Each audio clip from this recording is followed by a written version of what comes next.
Ɗan wasan ƙungiyar ƙwallon ƙafa na Manchester United, Jesse Lingard, ya shiga ƙungiyar ƙwallon ƙafa ta Nottingham Forest kyauta tare da contract na tsawon shekara guda. Joao Cancelo zai goya riga mai namba 7 a ƙungiyar ƙwallon ƙafa ta Manchester City. Ɗan wasan ƙungiyar ƙwallon ƙafa ta Burnley mai ɗauke da kambun kaftin, ɗan wasan baya Ben Mee, ya shiga ƙungiyar ƙwallon ƙafa ta Brentford kyauta ya kammala gwajin lafiyarsa a jiya.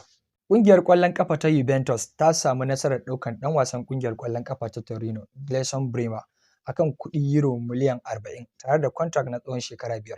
Haka zalika albashin wannan ɗan wasa ka iya ƙarƙarewa a kimanin euro miliyan 5 duk kaka. Ƙungiyar ƙwallon ƙafa ta PSG ta buɗe ƙofa wa ɗan wasa Wijnaldum na canja sheƙa zuwa wata ƙungiyar a wannan kaka. A halin yanzu ƙungiyar ƙwallon ƙafa ta AS Roma ita ce kan gaba wajen neman wannan ɗan wasa.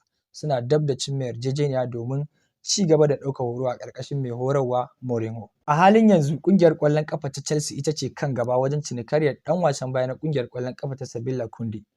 Chelsea ta tura tayinta tare da kuɗi kimanin pound miliyan 55.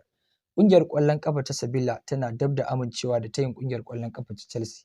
A halin yanzu ƙungiyar ƙwallon ƙafa ta Barcelona ta ja baya cikin cinikayyar, ko kuma Chelsea ta yi mata tsere a cikin wannan cinikayya. Da yiwuwar ƙungiyar ƙwallon ƙafa ta Chelsea ka iya doke ƙungiyar ƙwallon ƙafa ta Barcelona a cinikayyar wannan ɗan wasa.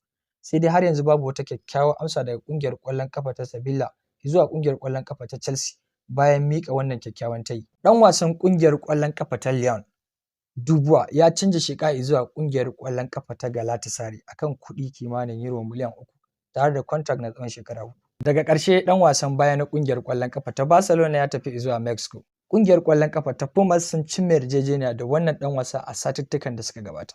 Wannan ɗan wasa zai ba wannan ƙungiyar ƙwallon ƙafa gudunmawa zuwa shekara ta 2023. Ɗan wasan ƙungiyar ƙwallon ƙafa ta Udinese, Nahuel Molina, wanda yanzu ya canja sheƙa zuwa ƙungiyar ƙwallon ƙafa ta Atlético Madrid.